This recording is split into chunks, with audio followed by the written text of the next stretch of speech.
as a revenue collector, protector and facilitator, with its main objectives being collection of revenue, enforcement of customs laws at territorial borders, social protection and minimizing bureaucratic procedures, thus facilitating legitimate trade. Sri Lanka Customs is one of the oldest state institutions and the first ring of protection to the state from anything illegal, intruding or leaving the country.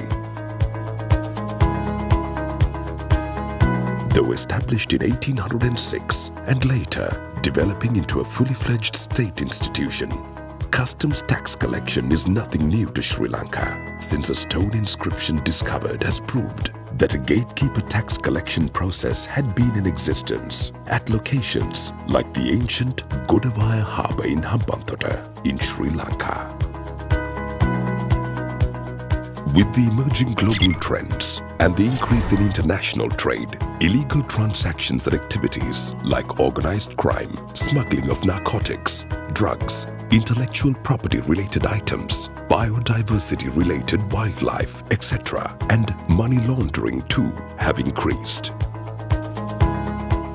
Hence, the Sri Lanka Customs intervenes in identifying the legal from the illegal, thus protecting bona fide local manufacturers, exporters, importers, and also gathering and providing trade statistics and necessary advice to the government to make policy decisions.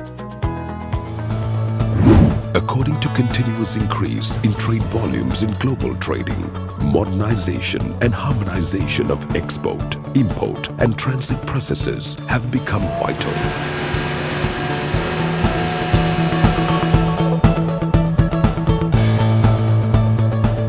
The World Customs Organization, WCO, has introduced numerous tools, techniques in this regard and provides capacity building assistance to its members. The World Trade Organization's Trade Facilitation Agreement, TFA, the most powerful trade agreement ever in history, came into force on the 22nd of February 2017. Sri Lanka ratified the TFA in May 2016, since two-thirds of the member countries had ratified the agreement, while recognizing the need for further expediting the movement, release and clearance of goods, including goods in transit. Since this call for speedy clearance of goods, it sets out measures for effective cooperation between customs and other appropriate authorities on trade facilitation and customs compliance issues. It further contains provisions for technical assistance and capacity building within this area. We are always very friendly with the legitimate operation of the trade. We are trying to bring the people who are doing the illegal things only. The people should not think custom is the organization working against anybody, against the public. Custom is the organization day and night working for the people, for the country, for the sake of the development of this country. We are very friendly with the people. We like to facilitate. This is a public and private and the state operation towards the betterment of these people.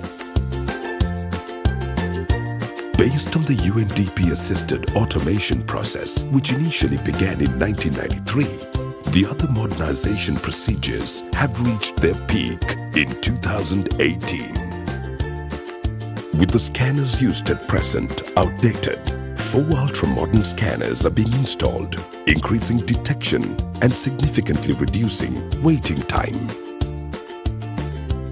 In line with the implementation of the TFA, the establishment of a national single window and trade information portal are being introduced by Sri Lanka Customs.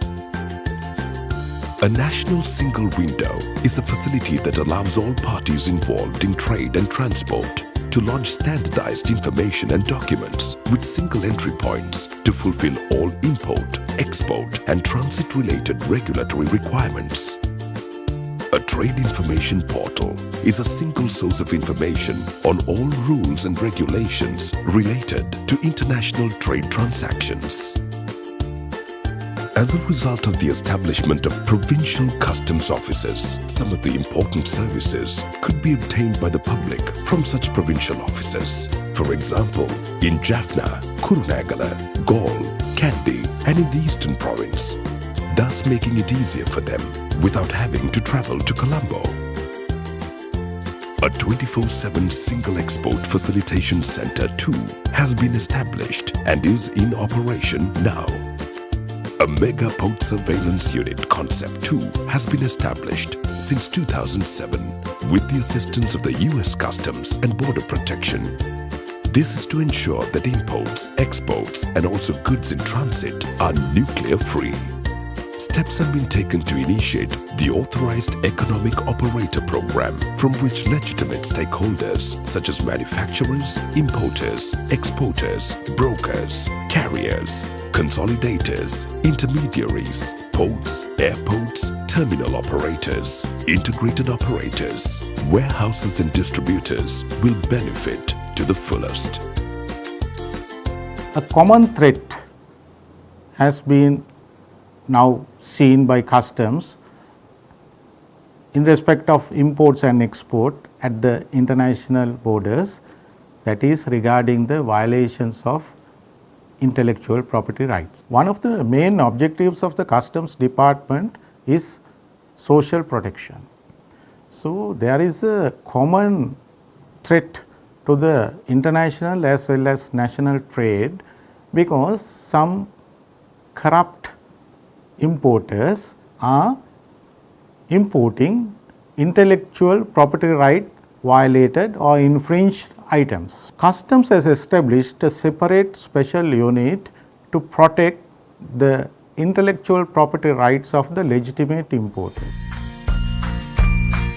The department is also preparing itself to cater to the trading needs of Asia's trade hub through activities based on risk management and public-private partnerships in order to promote the level of compliance of both customs and the trading community. Finally, the formation of a paperless world, which is in progress with ultra-modern features such as digital signature, will lead to a new era.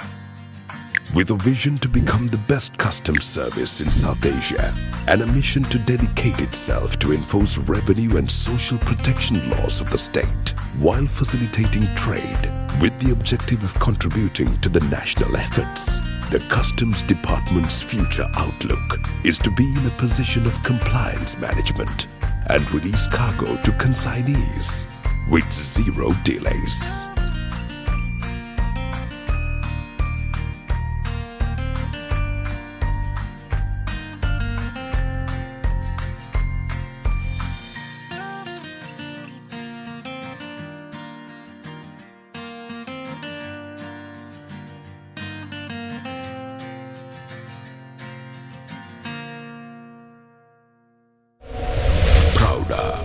Sampradaayen ඔබට